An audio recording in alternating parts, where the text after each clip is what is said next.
그 소망이신 그 예수님을 오늘 우리 모두가 한 분도 빠짐없이 만나시는 시간이 되시기를 주님의 이름으로 축복합니다. 여러분 일주일 하루 또 어떻게 지내셨는지 궁금합니다. 저도 이렇게 한 주를 이렇게 보내면서 집에 밖에 나갈 일이 그렇게 많지는 않더라고요. 주로 집 밖을 나갈 때는 이제 뭐 필요한 것들이 있어서 사라고 할 텐데, 네, 며칠 전에 제가 코스코에 가게 됐어요. 코스코를 갈 때마다 느끼는 것들이 있는데 혹시 여러분들 저랑 비슷한지 모르겠습니다. 앞에 이렇게 딱 카드를 먼저 보여주고 이렇게 들어가잖아요. 그러면 이제 프로모션하는 제품들이 쭉 옆에 오른쪽에 이렇게 디스플레이가 되어 있죠. 그리고 나서 들어가시면 어떤 걸 보시게 되나요? 네, 항상 보게 되는 게 시즈널 아이템들을 이렇게 보게 되잖아요. 그렇죠?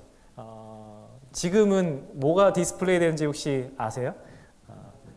크리스마스와 관련된 something들이, 아이템들이 정말 그 앞에 섹션을 다 가득 채우고 있습니다. 여러분 뭐 너무 미국에서 오래 보셔서 잘 아시겠지만 크리스마스가 지나면 또 뭐가 오죠? 그 다음에는 발렌타인데이를 위해서, 그 다음엔 이스터를 위해서, 뭐 땡스기빙을 위해서 이렇게 쇼핑 아이템들이 시즈널별로 이렇게 미리미리 나오잖아요. 처음에 미국에 왔을 때는 제가 되게 쇼킹했어요. 왜냐면 아직도 크리스마스가 되려면 한 3달은 있어야 되는데 벌써 크리스마스 트리하고 이런 것들이 이렇게 나와 있는 것들을 보면서, 근데 그거를 사는 사람들이 또 있더라고요. 그래서 와, 정말 미국은 정말 미리미리 준비하는 그런 습관들이 있구나 하면서 되게 놀랐던 적이 있습니다. 여러분들, 우리가 이 요즘 시즌에 정말 샵에 갈 때마다 디스플레이 되어 있는 그 크리스마스 아이템들을 이렇게 보면서 여러분 크리스마스를 가장 이렇게 잘 나타낼 수 있는 것들이 여러분 뭐라고 생각하세요? 저는 전구인 것 같아요. 꼬마 전구. 정말 이렇게 트리에 많이 이렇게 박혀 있는 이렇게 걸어놓은 크리스마스 트리의 그 꼬마 전구. 여러분 성탄절이 이제 뭐 먼 것 같지만 이제 멀지 않게 남아 있는데, 성탄절이 되면 집집마다 또 거리마다 이 조그만한 꼬마 전구들을 걸어놓고 창가에는 촛불들을 밝혀두고서 어딜 가나 그런 빛이 밝힐 수 있도록 그렇게 만들어 놓습니다.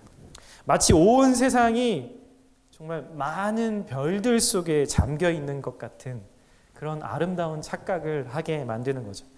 어찌 보면은 여러분 크리스마스 그 날짜 12월 25일이라는 그 날은요, 1년 중에 해가 가장 짧은 그런 날일 거예요. 그래서 어떻게 보면은 가장 어두운 시기인 것이죠. 제가 예전에 보스턴에 살면서 이제 겨울이 이제 뭐 10월 말부터 이제 시작이 되면 처음에 제일 어려웠던 게 뭐냐면 오후 4시가 됐는데 밤 10시 같은 어둠이 찾아오는 거예요. 그런 시간들이 한 5개월 정도, 6개월 정도 이렇게 지속이 되는데, 그 어둠의 시기에 사람들은 이 수많은 전구들을 밖에 걸어놓고, 나무에 걸어놓고, 또 어떤 많은 사람들이 그렇게 하죠. 이 크리스마스 시즌에 정말 사랑하는 사람들에게, 주변의 사람들에게 수많은 어떤 정말 선물들을 주어야 한다라고 우리가 쇼핑을 할 때마다 어떤 그런 압박감들을 받습니다. 그리고 어떤가요? 우리 아이들은 산타가 나쁜 일을 한 것보다 착한 일을 더 많이 한 어린이들한테 몰래 그날 와서 선물을 주고 간다라는 어떤 믿지 않는 사람들에게는 행복한 그런 거짓말에 둘러싸여서 어찌 보면 세상에서는 가장 중요하다고 말할 수 있는 것을 잊어버리고 살아가게 되는 것이죠. 여러분, 가장 중요한데 잊혀진 분 누군가요? 네, 바로 예수 그리스도이십니다. 오늘 말씀의 제목을 고민하다가 인터넷에서 뭐 이렇게 관련된 핵심어들을 좀 검색하다가 정말 마음에 드는 딱 그 제목을 찾았어요. 근데 이게 카일이라고 하는 그 작가가 쓴 책의 제목하고 유사한데 제가 단어를 좀 바꿔서 이렇게 지어봤거든요. 나의 끝, 복음의 시작. 오늘 우리는 어떻게 보면 이 세상 사람들이 잊고 있고 그리고 잊고 싶어 하는 그 사람, 어찌 보면은 믿는 사람들에게조차도 너무나 익숙해서 때로는 잊어버릴 수 있는 그런 분, 바로 예수님에 대한 이야기를 오늘 마가복음 첫 번째 말씀을 통해서 1장의 말씀을 통해서 함께 나눠보려고 합니다. 여러분, 우리는 매주 주일 교회에 와서 이렇게 예배를 드리지만 저의 기억에도 그런 기억이 있는 것 같아요. 때로는 예수님을 한 번도 생각하지 않고 한 번도 내 입술로 말하지 않고 그냥 돌아갈 때가 있었던 것 같습니다. 여러분들은 어떠세요? 그럴 때는 어떻게 보면 예수님을 믿고 그분이 나의 주인이심을 우리가 고백하지만 그분은 내 안에서 또 내 삶에서 나의 언어에서 우리의 일상 가운데서 잊혀져 가는 분이 되시는지도 모르겠습니다. 어떻게 보면 안고 없는 찐빵 같은 신앙생활을 하는 사람들에게 어찌 보면 복음을 듣고 묵상하는 일은 다시 예수님으로 우리의 마음을 채우고 그분의 말씀이 이전에만 들렸던 것이 아니라 내가 은혜 받았던 그때만 들렸던 것이 아니라 오늘 지금 나에게 하시는 말씀이신 것을 깨닫도록 도와주는 일이 됩니다. 예수님을 안 믿는 사람에게만 복음이 들려져야 되는 것이 아니라 오히려 예수를 믿는 사람들에게 매번 이 복음은 새롭게 우리의 마음을 때리고 또 찢어야 하는 것입니다. 그래서 로마서 1장에 그렇게 말하는 거죠. 이 복음은 모든 믿는 사람에게 구원을 주시는 하나님의 능력이라고 이야기합니다. 믿지 않는 사람이나 믿는 모든 사람들에게 이 복음은 하나님의 능력이라고 말하는 것이죠. 오늘 저희가 읽었던 이 마가복음은 누가 썼을까요? 마가라는 사람이 썼겠죠. 근데 이 마가라는 인물은 베드로의 통역가 역할을 했던 사람입니다. 그래서 어찌 보면 이 마가복음이라는 이 복음서는 베드로의 말을 마가가 통역을 해서 썼기 때문에 베드로 복음이라고 해야 될지도 모르겠어요. 어찌됐든 이 베드로의 증언을 기록으로 남겼기 때문에 그리고 이 사복음서 중에서도 가장 제일 먼저 기록된 예수님이 승천하신 이후에 가장 먼저 기록된 복음서라는 것입니다. 이 베드로의 증언 삶을 기록했기 때문에 여러분들 아시겠지만 이 베드로의 성격이 얼마나 불같아요. 정말 화끈하잖아요. 모 아니면 도인 그런 성격을 표현하는 것처럼 마가복음은 사복음서 중에서 제일 짧습니다. 네, 그냥 빼야 할 것들은 다 빼고 정말 중요하다고 생각하는 베드로가 중요하다고 생각하는 마가가 중요하다고 생각하는 그것을 정말 강렬하게 기록한 복음서죠. 그리고 이 복음서는 진행형으로 모두 다 기록이 되어 있습니다. 과거의 일이었음에도 불구하고 그만큼 생동감 있고 속도감 있고 또 꼭 짚고 넘어가야 할 것들만 기록했다는 것이죠. 그렇게 그의 성격처럼 이 마가복음의 첫 시작도 우리가 오늘 읽었던 이 마가복음의 첫 시작도 아주 간단하지만 아주 강력하게 명료하지만 아주 핵심을 찌르는 그런 그가 하고 싶은 말을 가장 첫 문장에 다 담았습니다. 어떻게 보면 가장 중요한 사실을 다른 얘기하다가 나중에 잊어버릴지도 모른다는 이 강박관념이 있었는지도 모르겠어요. 정말 그것처럼 마가는 그가 하고 싶은 말을 가장 중요한 말을 서슴없이 1절에 기록하고 있습니다. 1절에 이렇게 이야기하죠. 하나님의 아들 예수 그리스도의 복음의 시작이라. 여러분 이 한 구절에 기독교의 모든 진리가 다 담겨져 있습니다. 예수가 그리스도다. 예수가 메시아다. 그리고 예수님은 하나님이시다. 그리고 예수가 바로 복음의 시작이면서 끝이다. 전부다. 라고 이야기를 하는 것입니다. 여러분 이 크라이스트라는 말 여러분 많이 들어보셨겠지만 헬라어로 크리스토스라는 말인데요. 기름 부음을 받은 왕이라는 뜻입니다. 예전에는 정말 이 당시에는 정말 중요한 사람을 임명하고 그를 세울 때 머리에 기름을 부는 그런 일들을 했었죠. 이 단어는 이 땅에 오셔서 이 땅을 다스리고 또 믿는 모든 자들을 모든 압제와 고통에서 건져주는 그 메시아에 대한 다른 표현인 것입니다. 그래서 그리스도는 그냥 여러 왕들 중에 하나가 아니라 정말 만왕의 왕이시다라는 것을 바로 1장 1절에 이야기하고 있는 것입니다. 마가는 이처럼 예수님이 누구신지에 대해서 돌려 말하지 않습니다. 여러분, 많은 설교 혹은 많은 세미나 유명하다는 정말 이해 잘 되고 쏙쏙 내 마음속에 들어오는 그런 강의를 하시는 분들 이야기를 들어보면 다양한 예와 다양한 방법, 다양한 상황 설명 등을 통해서 정말 하고자 하는 말을 거의 뒷부분, 중간 이후에 그렇게 하지 않습니까? 그런데 마가는요, 그렇게 하고 있지 않아요. 바로 그냥 1장 1절에 첫 시작부터 가장 중요한 핵심을 바로 이야기하고 있는 거죠.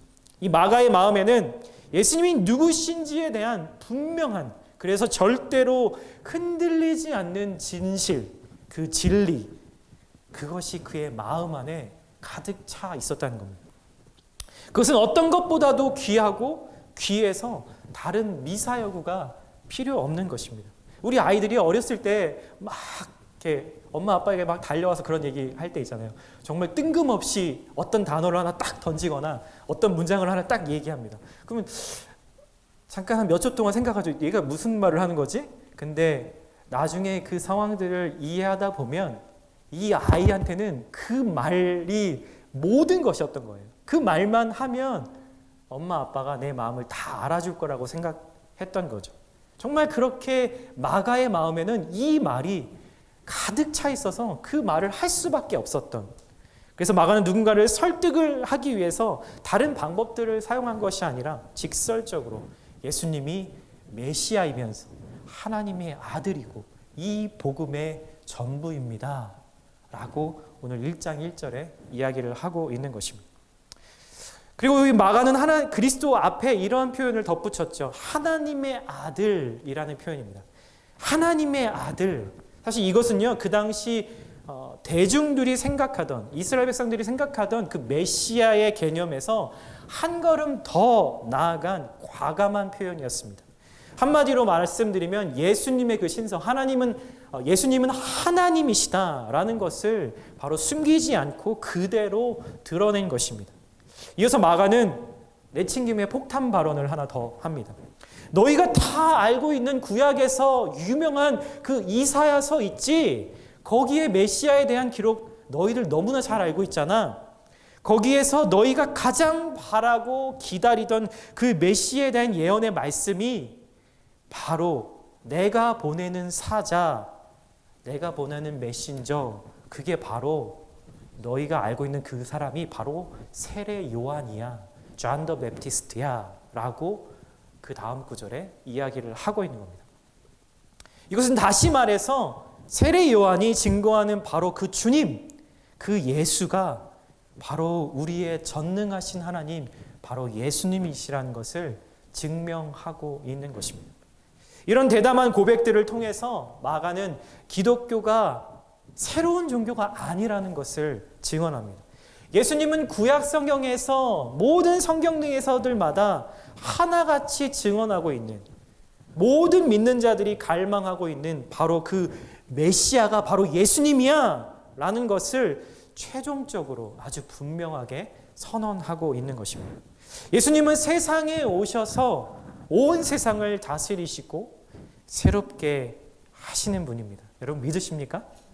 그분이 오늘 지금 나를 다스리시고 여러분들을 다스리시고 나를 새롭게 하길 원하시고 여러분들을 새롭게 하기를 원하십니다. 할렐루야.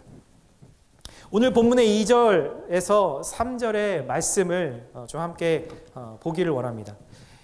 선지자 이사야의 글에 보라, 내가 내 사자를 내 앞에 보내노니 그가 내 길을 준비하리라. 광야에 외치는 자의 소리가 있어 이르되 너희는 주의 길을 준비하라. 그의 오실 길을 곧게 하라. 기록된 것과 같이.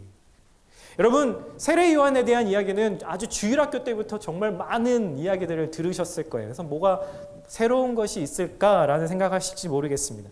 여러분, 세례 요한의 삶을 보면은요, 그냥 일반적인 삶을 살았던 사람은 아니었습니다. 여러분 어떨 것 같으세요? 마치 돌을 닦는 도인과도 같은 그런 삶을 살았던 사람이죠. 여러분, 그는 집이 아닌 광야에서 살았습니다. 남들처럼 그 나이에 단란한 가정을 이루고 살았던 것도 아니었습니다. 그리고 그의 모습을 디스크라이브 한 걸 이렇게 보면 낙타 털옷을 입고 먹을 거는 메뚜기와 석청 꿀을 먹었다라고 이렇게 이야기를 하는 것을 보면 글쎄요, 우리가 뭔가 배울 만한 사람으로서는 좀 거리가 멀지 않을까 그런 생각이 드는 거죠. 왜 세례 요한은 저와 여러분 같은 일상적인 삶을 사는 사람들, 즉 열심히 일하고 그 대가로 살아가는, 그리고 삶의 편리함을 추구하고 또 나를 알아주고 내가 좋아하는 나에게 편한 사람들과 관계를 맺으며 정말 내 행복이 가장 최고라고 믿고 살아가는 이런 삶, 그러한 삶을 왜 세례 요한은 살지 않았을까요? 여러분, 그 질문을 하면 대부분 이렇게 심플하게 오래 생각하지 않고 대답하죠. 하나님이 택하셨잖아요, 목사님. 그는 성경에 나오는 선지자라니까요. 네, 여러분, 그 말에 무슨 의미가 있는 건가요? 원래 성경은 그런 거잖아요. 성경의 인물들이 그런 사람들이잖아요. 라고 이야기하는 거죠. 여러분, 그런데 그렇지 않다는 겁니다. 그 세례 요한도 우와 같이 정말 인간적인 모든 욕심과 욕망을 가질 수 있는 그런 연약한 사람이었다는 거죠. 이 세례 요한은요, 여러분, 불임 가정에서 태어났습니다. 여러분, 다시 말해서 처음부터 임신이 불가능한 상태에서 이 세례 요한이 태어났다는 겁니다. 그 부모님은 제사장이었는데 두 사람이 모두 늙어서 아이가 나올 수 없는 상태였습니다. 인간의 기술로는, 인간의 노력으로는 결코 할 수 없는 일인 거죠. 근데 그 일 가운데 하나님이 친히 개입하셔서 이 불가능을 가능으로 만드십니다. 없는 것을 있는 것 같이 말씀하셔서 그 말씀이 이루어지는 것을 보게 했던 사람이 바로 세례 요한이라는 사람이었죠. 하나님의 말씀이 그대로 이루어진 것을 눈앞에 본 것을 사람들이 얼마나 놀라하며 정말 하나님을 찬양했던 것이 바로 이 세례 요한의 탄생이었습니다. 이런 이야기는 성경의 여러 군데서 여러분 나타납니다. 여러분 많이 아시는 것처럼 아브라함이 이삭을 낳을 때도 그랬죠. 그리고 사무엘의 엄마 엘가나와 아버지 사이에서 사무엘이 태어날 때도 그랬습니다. 여러분, 이렇게 태어난 세례 요한이 어렸을 때부터 어떠한 마음, 어떤 생각을 가지고 살았을까요? 아마 그런 생각을 하며 살지 않았을까요? 태어날 수 없는 존재였는데, 나는 태어날 수 없는 사람이었는데 하나님이 나를 이 땅에 분명하게 태어나게 하셨다라는 것, 그리고 나에게 주신 분명한 사명, 수많은 사람들을 그 메시아 앞으로 인도할 것이라는, 그 빛으로 인도할 것이라는 그의 삶에 대한 비전을 끊임없이 생각하면서 살 수밖에 없었을 겁니다. 그러면서 나는 누구인가? 나는 어떻게 살아야 하는가? 라는 것을 생각하며 살았겠죠. 여러분, 사실 인간은요, 이 질문, 나는 누구인가? 나는 어디로 와서 어디로 가는가? 그리고 나는 왜 사는가? 이 세 가지 피할 수 없는 질문에 답할 수만 있다면 우리의 인생은 정말로 평안할 수 있습니다. 저도 정말 대학생이 되고 군대를 갔다 온 이후에 이 질문에 저 스스로 답하는 그런 시간들을 처음으로 가졌던 것 같아요. 아직 이 질문에 아직 답을 못 얻은 분이 계시다면 여러분, 주님을 오늘 만나시고 말씀을 통해서 아는 것이 여러분들의 지금 필요한 모든 것이라는 것을 깨달으시기를 축복합니다. 여러분, 세례 요한의 위대함은요, 이 세례 요한의 통찰력과 그의 우직함에서 나옵니다. 그는 예수님이 누구신지를 정확하게 알았습니다. 그보다 우리의 인생에서 중요한 일은 없는 것이죠.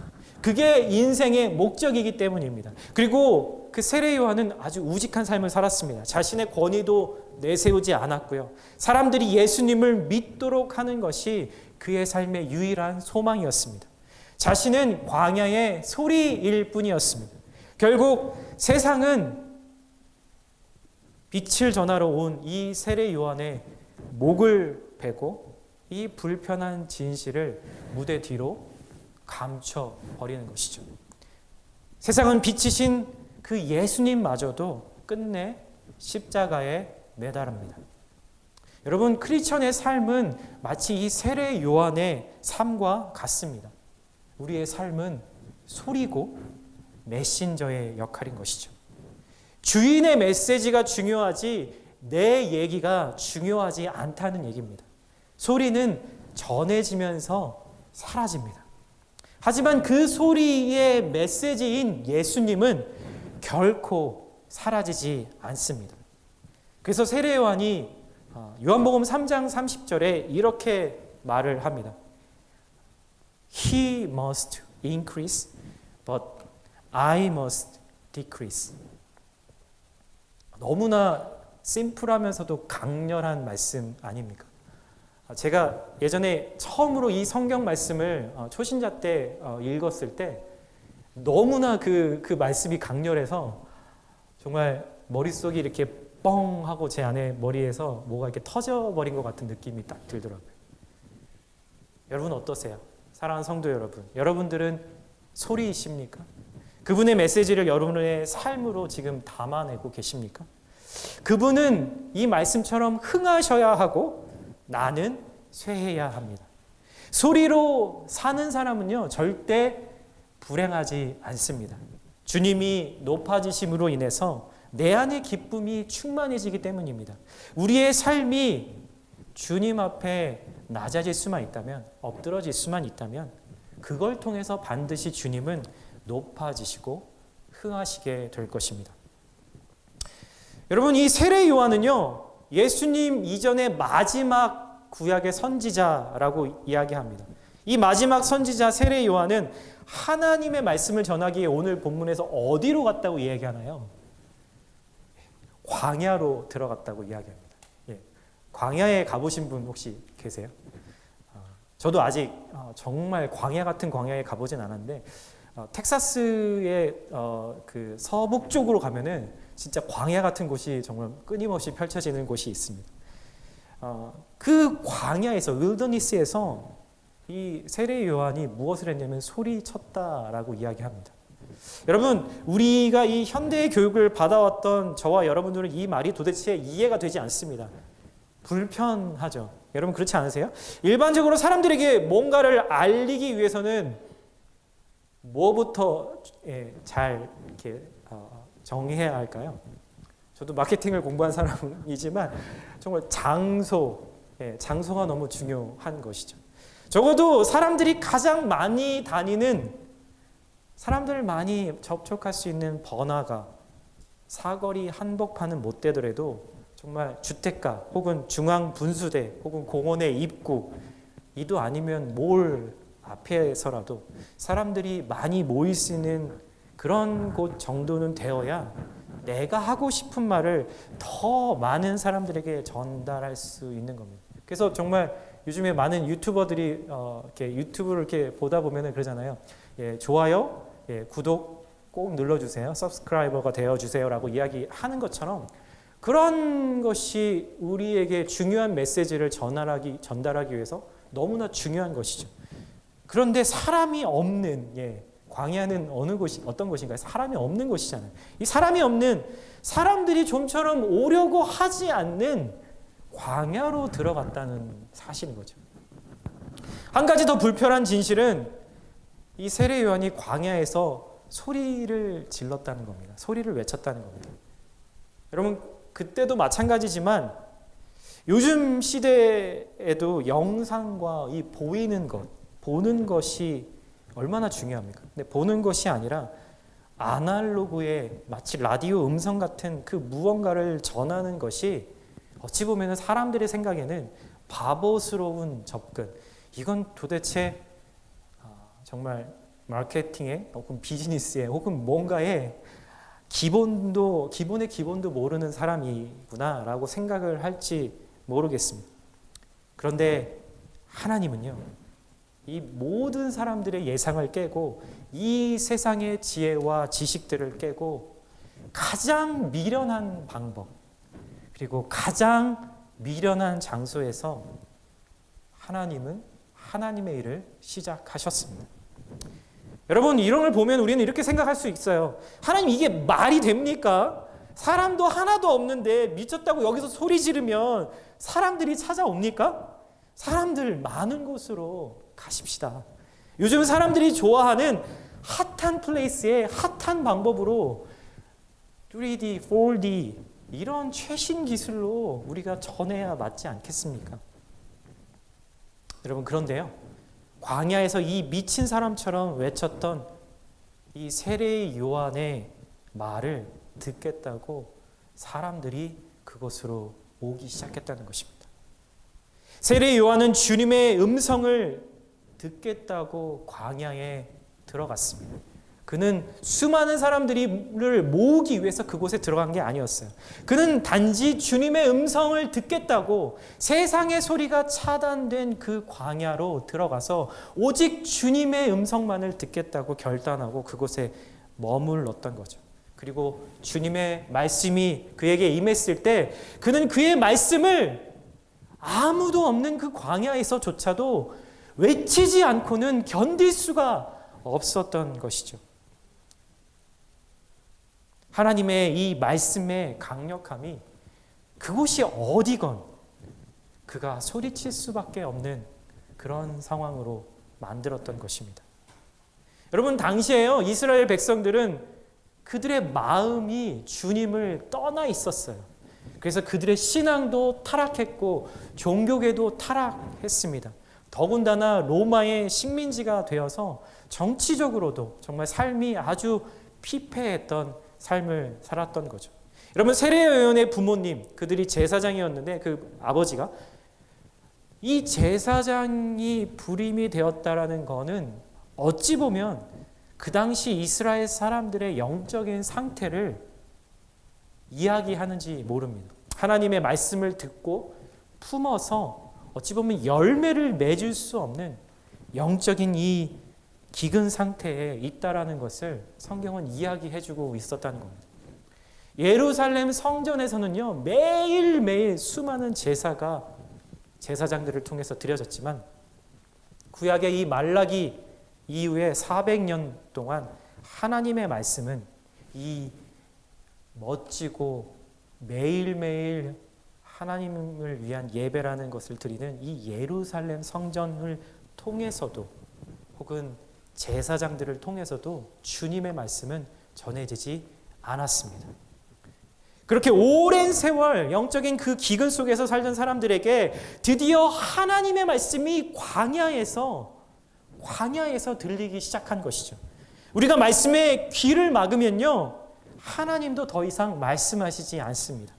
하나님께서 오랜 침묵 끝에 선포하신 그 말씀은 바로 가던 길을 돌이키라, 리턴하라 라고 하시는 말씀이었습니다. 지금 가고 있는 길은, 너희들이 생각하는 그 길은 하나님의 나라에 이르지 못하는 길이라는 것입니다. 여러분, 숱한 사람들이 단순한 이 메시지를 듣고 회개하고 그들이 세례 요한에게 세례를 받습니다.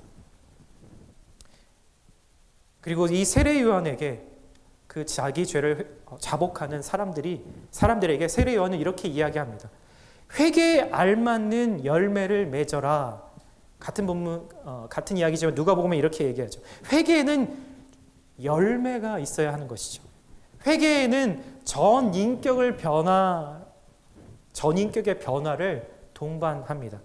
마음에 찔림이 있어야 되고 죄인이라는 이성적인 동의가 있어야 하는 것이죠. 제가 예수님을 처음 만날 때 정말 그랬어요.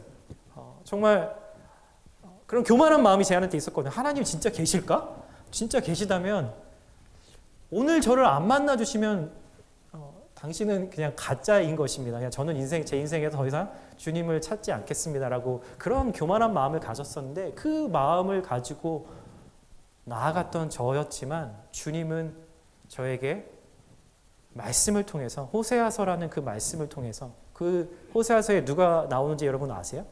그 호세아 선지자가 고멜이라는 아내로 삼기에는 참 거북한 그 여인을 데려다가 그를 아내로 삼고 끊임없이 남편을 피해서 다른 남자에게로 가는 그 여인을 끝까지 품고 그렇게 사랑하라고 주님은 말씀하시죠.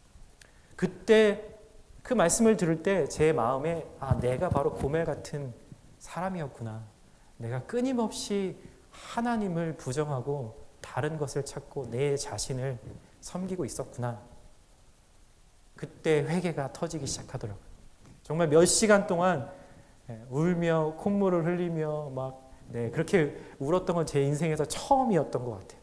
그렇게 회개는요, 내 마음의 찔림과 또 내 인격의 변화까지도 동반하게 만듭니다. 그리고 여러분, 이 회개는요, 죄와의 결별이 뒤따라야 하는 것이죠. 여러분, 유대인들은 신앙인이 되기 위해서 할례 받으면 그걸로 충분하다고 생각했어요. 내가 할례를 받으면 하나님의 자녀가 될 거고 나는 천국에 갈 거야. 요즘에도 그렇지 않습니까? 누가 그런 얘기를 그렇게 물어보면 여러분, 형제님, 자매님, 여러분 정말 하나님의 자녀이십니까? 그러면은 여러분 하나님의 자녀답게 그렇게 지금 신앙생활 하고 계십니까? 그러면 그런 이야기들을 해요. 나는 세례받은 사람이거든요. 저는 교회에서 직분, 이런 직분을 갖고 있거든요. 네, 저는 제가요 4대째 신앙을 이어오고 있는 사람이에요. 저희 집안에는요 목사님도 몇 분 있고요, 선교사님도 여럿이에요. 여러분, 이게 우리의 삶을 규정합니까? 우리가 신앙인이라는 것을 그것으로 규정할 수 있습니까? 이것이 전부가 아니라 내 삶을 내가 결정하는 삶에서 돌이켜야 하고, 내 삶의 주인이신 그 주님의 말씀으로부터 내 삶이 참되게 변화받아야 그것이 바로 신앙인이라고 할 수 있는 것입니다. 여러분, 그것이 바로 열매인 것이죠. 삶의 열매가 있어야 진정으로 회개한 것입니다. 없다면 그냥 후회하고 눈물 흘렸을 것입니다. 여러분들은 이런 회개의 삶을 매일매일 살고 계십니까? 이렇게 하나님의 선택하신 방법, 광야에서 외치는 자의 소리, 이것은 어찌 보면 세상의 가장 모퉁이, 아무도 찾아보지 않는 그곳에서 하나님의 사역은 시작되었습니다. 그리고 가장 원시적이고 초보적인 방법, 마이크도 없이 소리 지르는 세례 요한을 통해서 이 일이 시작되었다는 것이죠. 그런데 이건 무모하다고 생각했던 우리의 생각을 뒤집고 그 말씀을 들으러, 그 단순한 말씀을 들으러 이 불편한 것까지 광야로 나오는 수많은 무리들이 있었다는 것입니다. 세례 요한이 그들을 보고 뭐라고 얘기했는지 아세요? 독사의 자식들아. 저희 교회 새로 오시는 분들한테 이렇게 얘기하지 않잖아요. 형제님 잘 오셨습니다. 자매님 축복합니다. 그렇게 해도 모자란데 세례 요한은요, 그 사람들에게 독사의 자식들, 이 더럽고 교활하고 악마 같은 너희들아 라고 이렇게 독설을 내뿜는 그런 세례 요한 앞에 사람들이 자신의 죄를 자복하고 회개하더라라는 것이었습니다. 사랑하는 성도 여러분, 어떻게 이런 일들이 가능했을 수 있을까요? 저는 이런 묵상을 해봤습니다. 바로 이 일이 가능할 수 있었던 것은 하나님의 말씀에 능력이 있었기 때문입니다. 여러분, 그것을 믿으세요? 온 세계를 말씀으로 창조하신 하나님이 모든 말씀의 능력으로 이 세상의 가장 구석진 곳에서 선포하실 때 방황하는 영혼들, 목마른 영혼들에게 반드시 들려진다는 것입니다. 들려질 뿐만 아니라 그 말씀이 능력이 되어서 심령들을 뒤흔들고 가던 방향을, 세상을 향해서 달려가던 그 방향을 돌이키도록 만든다는 것입니다. 사실 우리는 아주 자주 말씀의 능력을 신뢰하지 못합니다. 말씀을 가르치는 사람도, 말씀을 듣는 사람도 실제로 말씀대로 그것이 이루어질 거라고 100% 신뢰하지 못할 때가 너무나 많습니다. 그래서 우리는 말씀의 능력을 경험해야 할 때 다른 것을 찾습니다. 뭔가 이 말씀이 이루어지지 않을 때 다른 것으로 보완할 것들, 나의 계획, 이 세상 속에서 말하고 있는 이성적인 방법들을 그것으로 보완책으로 만들어 가는 거죠. 주님의 말씀을 붙잡지 않으면 결코 돌파할 수 없는 그런 영적인 환경 속에서 우리는 다른 것을 찾고 그것을 선택하곤 합니다. 여러분, 왜 그럴까요? 하나님의 말씀이 그대로 이루어질 줄, 그리고 그 말씀이 그렇게 능력이 있는 줄을 우리가 믿지 못하기 때문입니다. 사랑하는 형제자매 여러분, 어떻게 하면 이 말씀의 능력을 우리가 신뢰하고 나아갈 수 있을까요? 의외로 아주 간단하고 심플합니다. 여러분, 매일매일 주님의 음성을 들으셔야 합니다. 이 말씀이 믿어지려면 그 전에 주님의 말씀이 나에게 individually, privately 들려져야 한다는 것입니다. 그래서 우리가 매일매일 큐티하고 또 그 말씀대로 살기 위해서 주님의 성령의 은혜를 구하는 것이죠. 왜냐하면 그 말씀이 나를 살리기 때문입니다. 여러분, 그것을 안다면 우리가 매일매일 주님의 말씀을 듣게 될 것입니다. 그리고 그 말씀이 얼마나 능력이 있는지 여러분들이 경험하게 될 것입니다. 제가 오늘 교회 광고 가운데 기도 제목을 주십시오라고 이야기를 주보 광고에 이렇게 나왔습니다. 여러분, 기도 제목을 내면은 정말 기도가 응답될 거라고 정말 믿으세요? 100% 믿으세요? 예, 저는 100% 믿습니다. 저는 주님과 신앙의 시간들을 가지면 가질수록 그것이 너무 분명하고 확실하다는 것을 깨닫게 되는 것 같아요. 그래서 여러분, 이런 것들을 쉽게 생각하지 마세요. 되게 하찮게 생각하지 마세요. 여러분, 두세 사람이 주님의 뜻 가운데 기도할 때 반드시 그 기도는 응답됩니다. 주님의 약속이거든요. 주님의 말씀이거든요. 물론 우리가 원하는 대로, 우리가 원하는 방법대로 그것이 응답이 오지 않을 수 있을지 모르겠지만 주님은 주님의 right time에 그 기도에 응답하신다는 것입니다. 오늘 세례 요한이 8절에 가장 중요한 말을 우리에게 던집니다. 나는 너희에게 물로 세례를 베풀었거니와 그는 너희에게 성령으로 세례를 베푸시리라. 여러분, 이걸 보면서 많은 분들이 좀 이렇게 정말 헷갈린다, 좀 이게 정말 이해가 잘 안 간다 라는 생각도 하실 수도 있을 것 같아요. 여러분, 요한의 이 물 세례는요, 말씀에 찔린 영혼이 내 옛사람을 버리겠다는 단호한 결심입니다. 오늘 우리가 제가 보니까 3주 동안 그 같은 그 문답을 가지고 이렇게 했는데 오늘 문답의 그 내용이 바로 세례 요한이 했던 이 말씀과 일치하는 거죠. 진정한 요한의 물 세례는 회개의 영이 임하는 것입니다. 여기까지가 세례 요한의 사명입니다. 그러나 장차 오실 메시아는, 예수님은 우리에게 성령으로 세례를 준다고 하시는 겁니다. 여러분, 많은 분들이요, 예수님의 사역을 생각할 때 가장 탑으로 꼽는 게 바로 십자가에서 돌아가심으로 인해서 우리의 죄를 사하셨다라는 것들을 생각하죠. 예, 맞습니다. 근데요, 그것만큼이나 또 중요한 주님의 사역이 있어요. 그게 뭐냐면요, 예수님이 다시 부활하셔서 하나님 아버지 곁으로 가셨다는 겁니다. 예수님이 하나님 곁으로 올라가셔야 했었던 이유가 뭘까요? 네, 우리에게, 모든 믿는 자들에게, 사실 예수님이 그렇게 하시기 이전까지는요, 성령님은 모든 믿는 사람에게 임하지 않았습니다. 특정한 어떤 사람에게, 특정한 어떤 타임에 하나님의 사역을 감당하기 위해서 성령님이 임하셨다면, 예수님의 이 부활 승천 이후에 우리에게 너무너무 귀한 이 사역 때문에 우리에게 주어진 것은 모든 믿는 자들에게 언제 어디서나 내 안에 성령님이 함께 거하신다는 것이죠. 여러분, 이 성령의 세례는 예수님의 부활 이후에 오순절 마가의 다락방에서 시작됩니다. 여러분, 요한의 물세례는 회개의 세례고요, 옛사람을 버리는 세례입니다. 그러나 예수님이 성령으로 주는 세례는 새 사람을 입는 것입니다. 요한의 물세례는 거룩을 깨닫는 것이지만, 옛사람으로부터 탈출하는 것이지만, 예수님의 성령의 세례는 거룩을 행할 수 있는 그 능력을 입는 것입니다. 새 사람으로 채우는 것이죠. 오늘 문답을 읽으시면서 여러분들 그런 생각하셨을지 모르겠어요.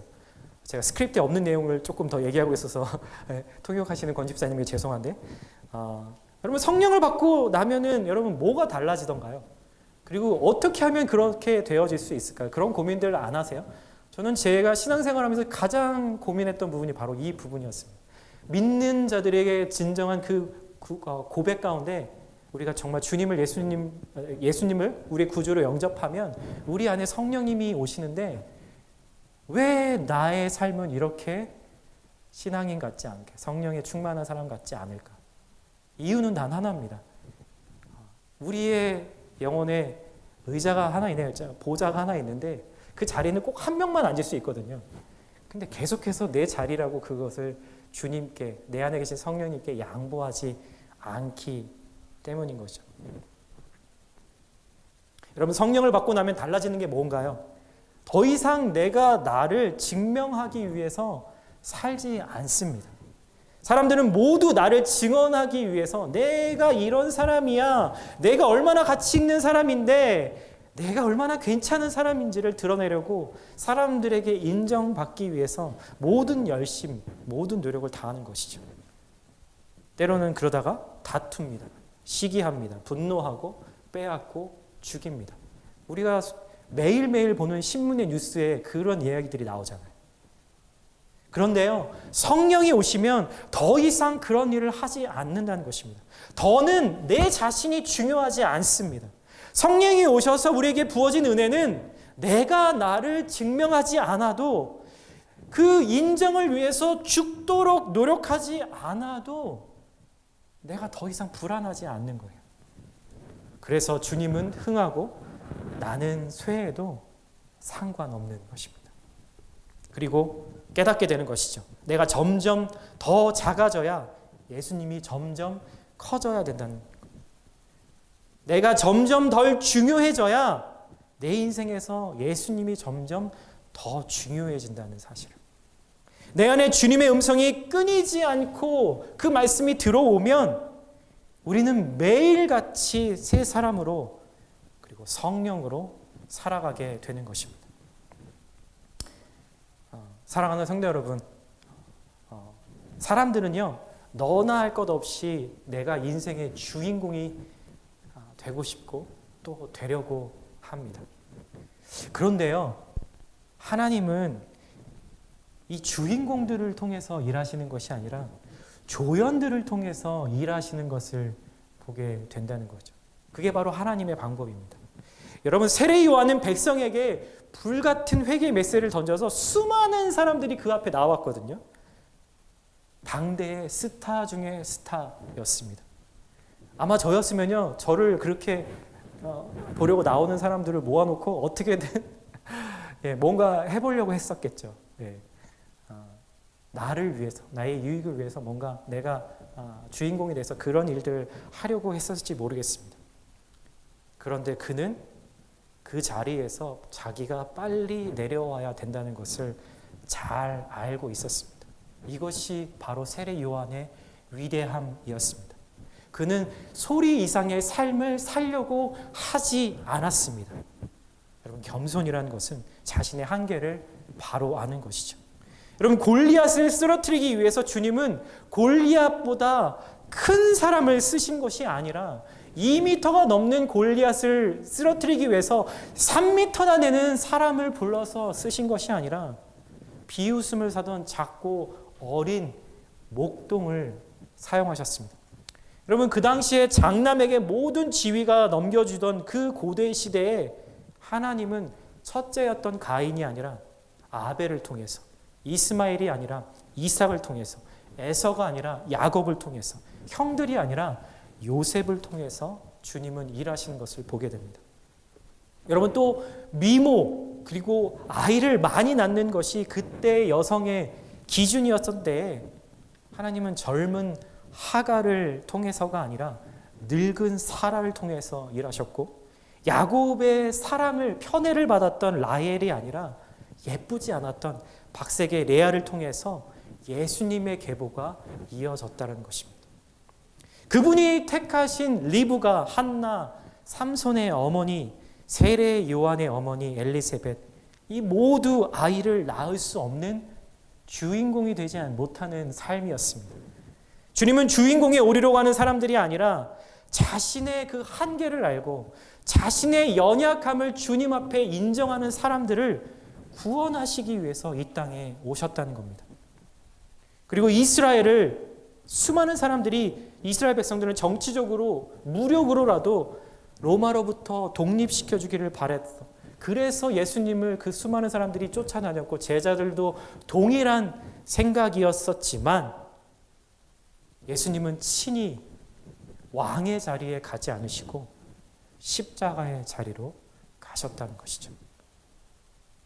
모두가 바라는 그 주인공의 왕의 자리가 아니라 가장 천하고 저주받은 자리, 아무도 원치 않는, 아무도 알아주지 않는 그 조연의 자리로 가셨다는 것입니다. 제가 예전에 보스턴에 있을 때 개척교회를 섬기게 되었습니다. 교회를 개척할 당시에 같은 개척팀으로 조인을 해서 함께 5년 반 동안 함께 사역을 했는데, 어떤 목사님이 저한테, 다른 교회 목사님이 저한테 이제 그런 질문을 물어본 적이 있어요. 안전도사님, 그때 제가 전도사 사역을 할 때, 안전도사님, 전도사님은 무슨 사역을 하세요? 교회에서 무슨 사역을 하세요? 조금 큰 교회 목사님이셨거든요.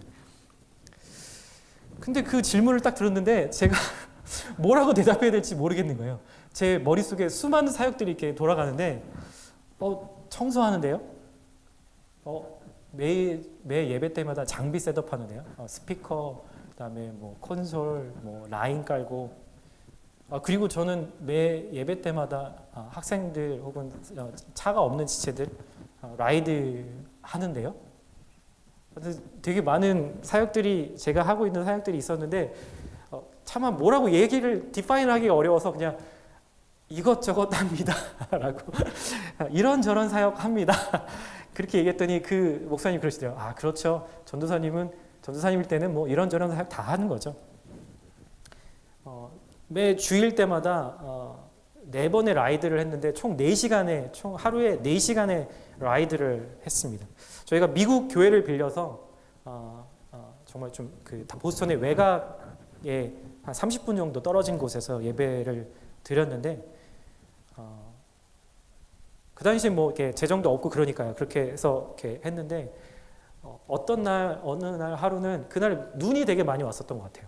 그래서 막 이렇게 평상시처럼 30분 만에 그 라이드를, 원웨이를 끊어야 되는데 40분이 걸린 거예요. 그래서 근데 그렇게 되면 그 다음 라이드도 늦어지고 또 그 다음 라이드도 늦어지는 거죠. 그럼 예배도 늦어지고 그렇게 되는 거기 때문에 정말 마음이 너무 이렇게 조급한 마음과 불안한 마음과 여러 가지 그런 복잡한 마음을 가지고 그날 라이드를 끝내고 예배가 이미 시작이 돼서 정말 맨 뒤에 앉아서 정말 이렇게 기진맥진해 갖고 완전히 털썩 주저앉아 있었던 것 같아요. 근데 막 사람들이 찬양을 하고 있는데 저는 그냥 조용히 그냥 눈을 감고 그냥 제 마음으로 하나님께 막 이런 얘기를 했어요.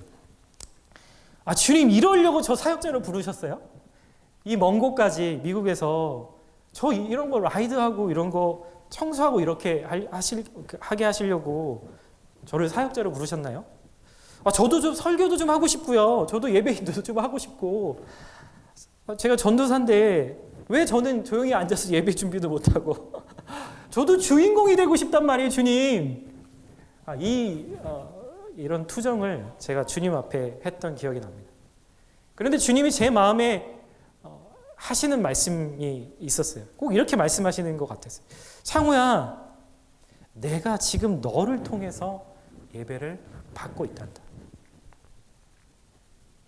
너는 주인공의 자리를 원할지 모르지만 나는 조연을 통해서 나를 예배하는 사람들을 기억하고 받는단다. 여러분, 이 한마디가 그때 제 마음의 불평을 녹아내리게 하고 4시간의 운전이었지만 예배를 위해서 중보하고 또 매주 새로 오는 지체들을 정말 새가족 환영하듯이 제 옆자리에 앉혀갖고 운전하면서 그런 정말 그 말씀 이후에 그 마음을 주신 이후에 저의 사역의 태도가 또 바뀌어졌던 그런 기억들이 있었습니다. 그러면서 그때 그 말씀이 기억나더라고요. 신명기서 8장 2절에 이런 말씀이 있어요. 내 하나님 여호와께서 이 40년 동안 내게 광야길을 걷게 하신 것을 기억하라. 여러분, 혹시 광야 같은 시간들이라고 생각하는 분들 계십니까? 이것을 기억하라. 주님 말씀하십니다. 이것은 너를 낮추시며 너를 시험하사 내 마음이 어떠한지 그 명령을 지키는지 지키지 않는지 알려 하심이라. 사랑하는 성도 여러분, 오늘 나눈 이 복음의 메시지는요, 여러분들이 처음 듣는 메시지가 분명 아닐 겁니다. 여러분, 그렇지만 여전히 여러분들의 삶을 여러분이 스스로 주인공으로 살고 계신다면, 그것을 오늘 끝내지 않으신다면 여전히 여러분들의 삶 안에 이 복음은 시작되지 못할 것입니다.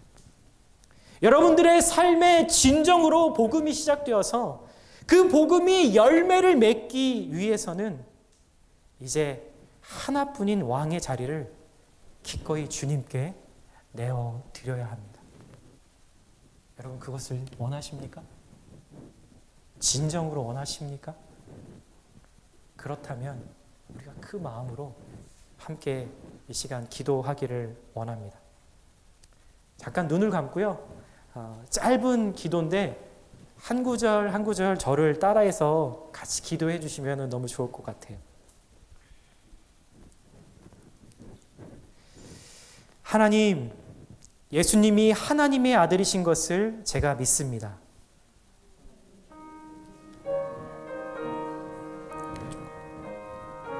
예수님이 십자가를 지심으로 저의 모든 죄를 사하시고,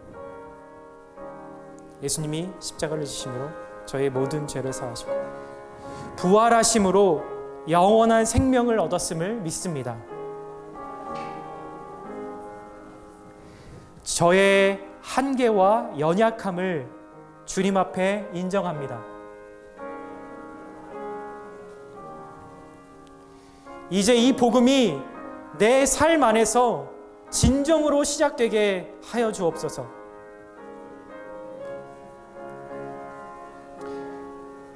복음이 내 삶에서 열매 맺게 하여 주옵소서. 제 삶을 통해 주님은 높아지시고 저는 낮아지게 하옵소서.